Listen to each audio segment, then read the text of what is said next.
ちょっとぐるりと回します。非常に古い古色を帯びた黒松ですが、サバを背負ってる部分と、こちら正面側は全く、傷のない、川の古いところが見えております。多分当初ここで植えてありますので、正面がこちらかこちらかということですけども、盆栽というのは正面側に枝がない、動きが一番見えやすいところが正面になりますね。こちら後ろだと思います。今日私はこちらを正面に作り変えます。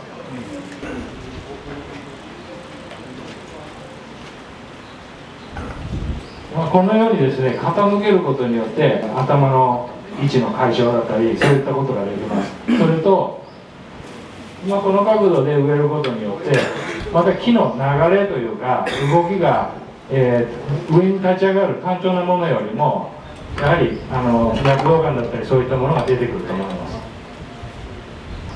じゃあこの問題はですね、この前枝ですね、完全に幹を隠してます。この枝をどう使うか、どうしていくか、切るのか残すのかっていうところもまたちょっと考えていきたいと思います。作業を進めていきます。どうぞお願いします。はい。銅線を使います。銅線を使う上で盆栽の枝に針金をかけるときは大体約枝の3分の1ぐらいの太さを目安にかけてもらうと、よく効くと思います。私から質問します。大体年数皆さん何年ぐらい経っていらっしゃいます？枝先までね、これだけ瓦が乗ってるっていうのはこのぐるぐらいとならないので、やはり100年は下らないです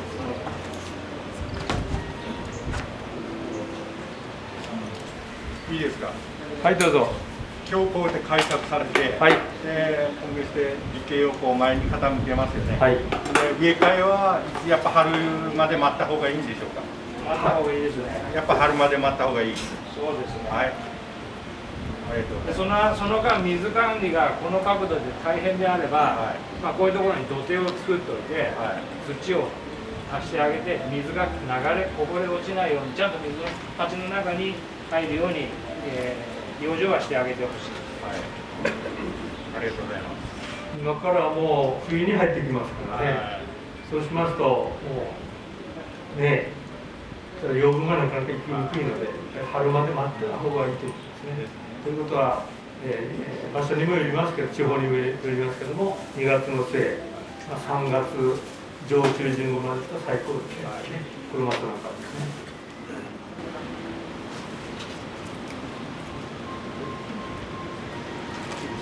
はい、どうぞ。こういう場合のはいはい。上からかけるか下からかけるかの意味です。そちらから見て右向きにねじられてとしますね。そうすると右巻きにします。そうするとどんどんこうやって曲がっていっちゃうんですよね。でこれを戻したいと思うとどんどん針金が隙間が空いていくんですよ。そうすると効かないんですよ。そういった時にちゃんとこう左巻きに戻してあげる巻き方をする。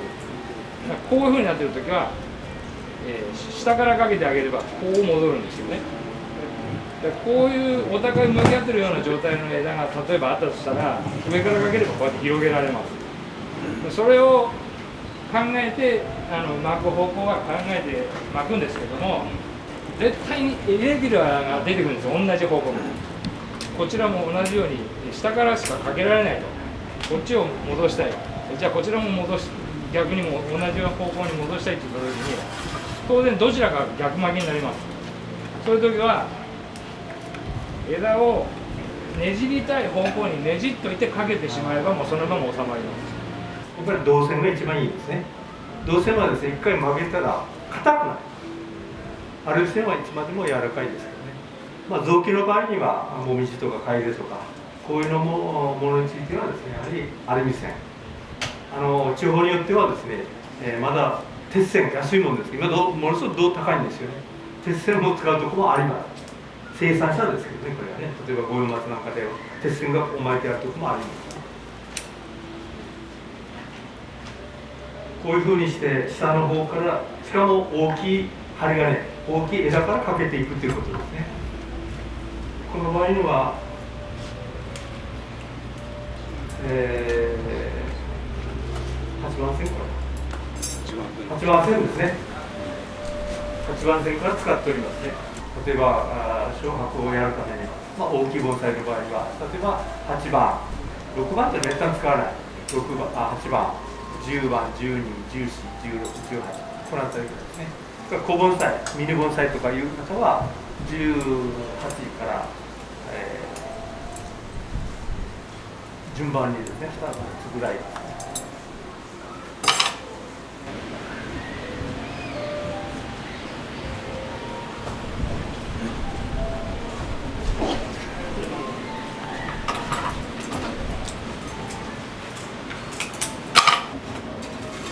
メリメリだったらいいんですよね。こうメリメリやったらいいけど、ポケットやったらなかなか。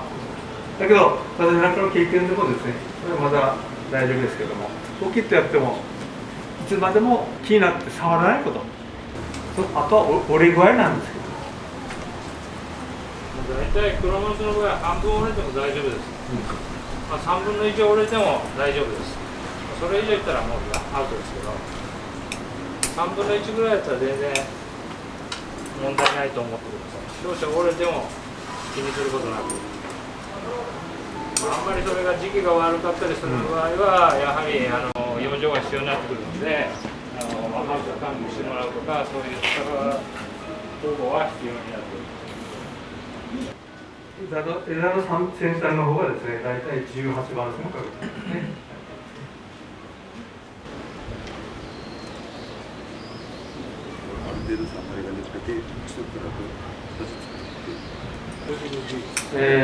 盆栽をですね、始めてやろうかという方もいらっしゃるかもしれません。盆栽で一番大事なのはですね、やっぱり大事なのは、まず水が一番大事です。2番にお日さん、日光ですね、日光。そして風、突風はきませんけども、こう微風、風が大事ですね。ですからお部屋の中で蒸れたとこ、部屋の中に長く入れておくと良くないですね。ですから水、日光、特に黒松なんかはしっかり肥料をやらないと元気よく育ちます。なんですね。それから花が咲くものとか実がつくものとか梅とか、こういうものは油かすにコップの入った肥料、例えば、油かすが8割、コップが2割ぐらい入った肥料をお使いになると、花の先、実の止まりがうんと良くなる。場合によっては植え替えするときにですね、鉢底の上にコップなんかを入れたらなおいいです。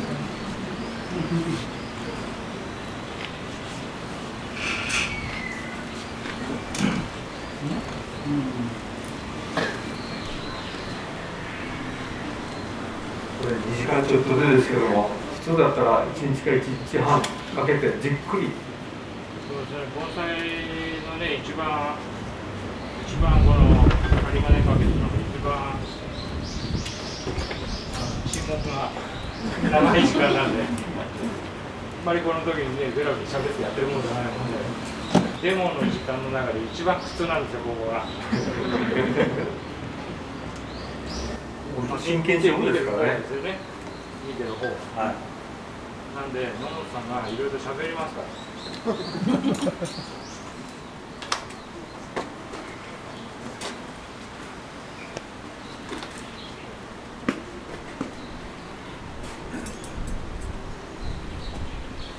さっきのですね、水かけの話ですけども、本当は観察を大事にしてください。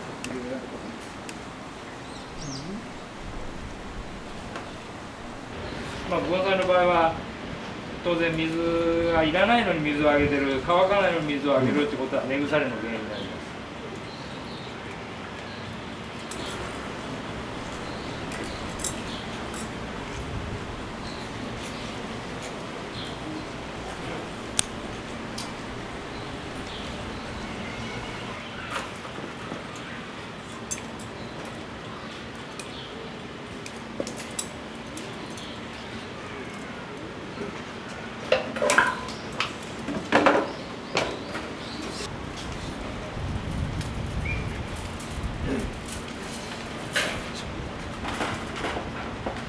こっちの靴やろ。下の下に。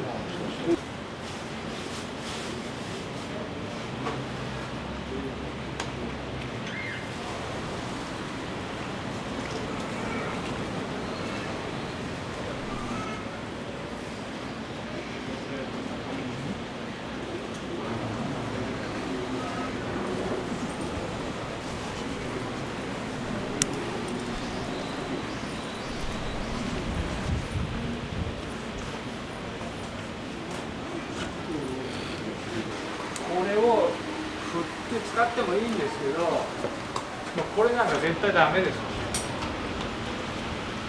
盆栽の非常に辛いところは、育ててきたものを犠牲だとして考えて落とさなきゃいけないってところ。まあでも、あることによってその見どころが引き出されないっていうことは、やはりどこかで意を決して落とさなきゃいけないです。こうやって取ることによって、ここの右足が出てきましたね。一回回します。こうやって一つ枝を落とすことによって幹の幹筋が見えてきてそういう流れが出ました。でまだまだここにも問題はあるんですけど、これは針金でなんかちょっと落として使っていきます。本当はこれ全部取りたいぐらいだったんですけど、まあこれだけ本色を帯びた枝を落とすっていうのはやはりこういうふうに若返らせてしまうので、陣にするにしてももったいないと。まあ、今日はここの枝でなんとか小さく食いつきのように作ってまとめられればなと思って、一回そこはちょっと保留で。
先ほども言ったようにこういう枝ですよね。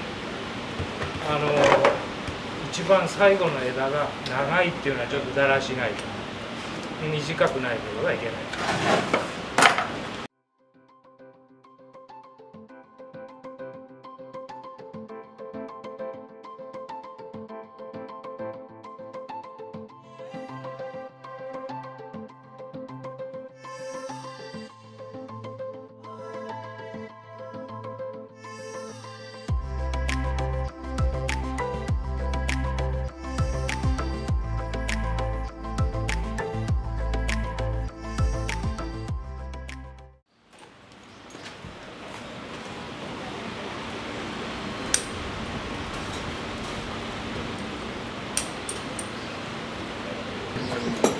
指導がいい。帰らないですよ。サイズもね、今からが面白い。結局大学バイクの、何か、パラリンピックが年なし。当番やら。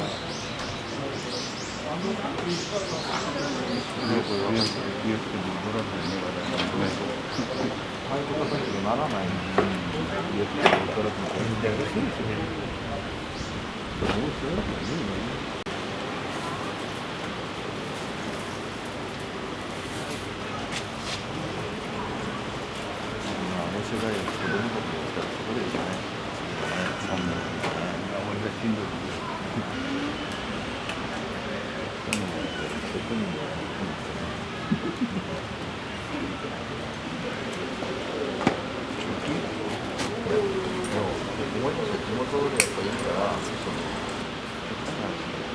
書いてもらって経験してもらって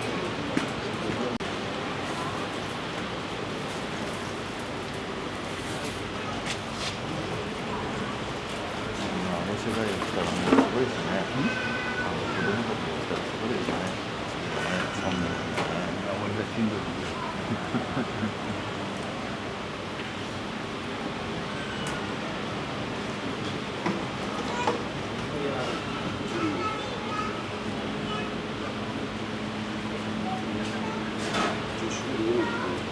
何人かね、うなずいていらっしゃいますけど。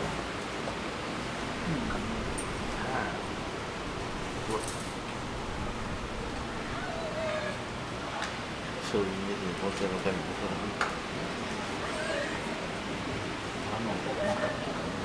あれ良かったですよね。あれよかった。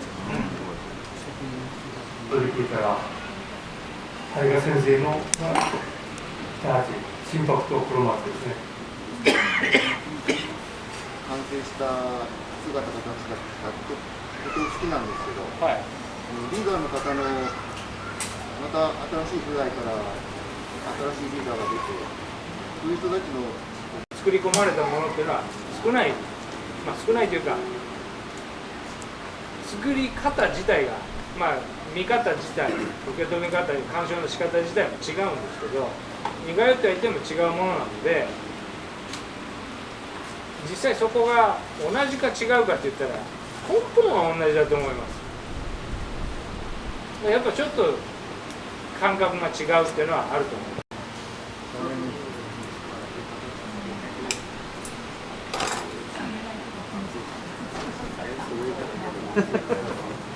いいじゃないですか。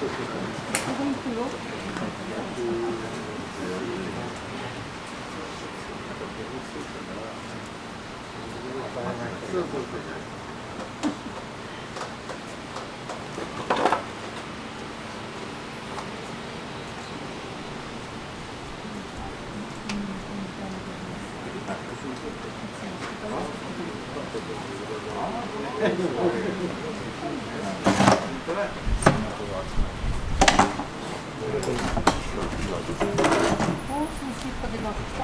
どうぞどうぞ。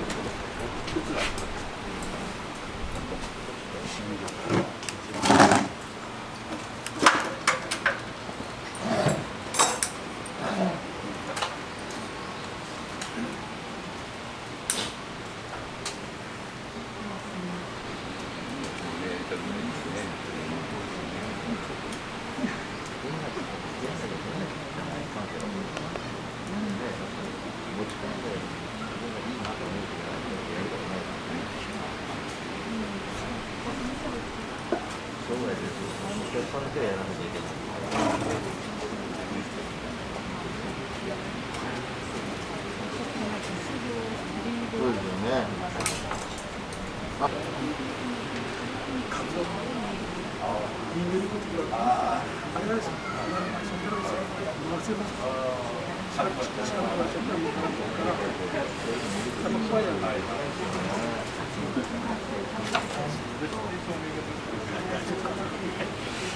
同じに5本あるんですよ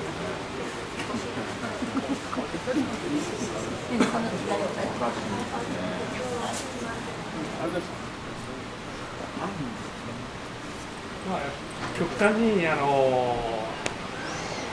っこ、環境を変えないということですね。葉っぱのきれいして根っこも少しずつ、減らしていくということです。こういうふうに陣があるときは陣で引っ張ればいいですし、こっちでも使えるとは思うんですけど、何にもないときはやはりこう鉄筋をかましたり、いろいろそういった工夫は必要なので。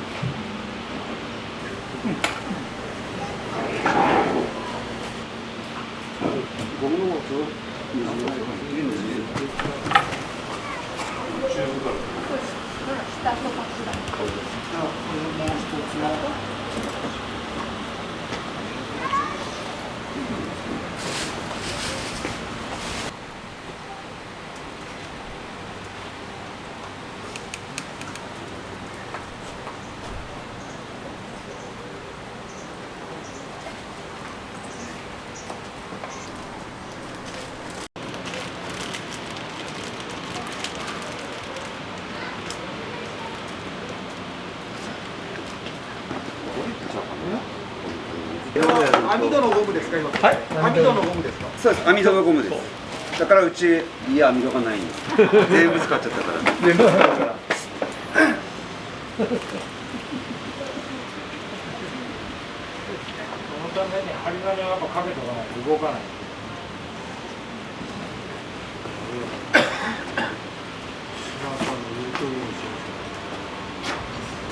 これ引っ張りはいいかな。もうちょい行く。ちょい。いいもん。オッケー。もうそれでいけない。こうやって下げましたね今。それで皮が少し、まあ下げたというか皮が剥がれたような状態です。大体2時間半でちょっと短いんちゃう？大ちゃん。ちょっと短すぎて。短かった。なかなかきつかったよ。いやー、2時間半きついね。ねこれだけの木はね。まあ今日は本当にこうざっくりでこんな感じでざっくりでしか終われないですけど。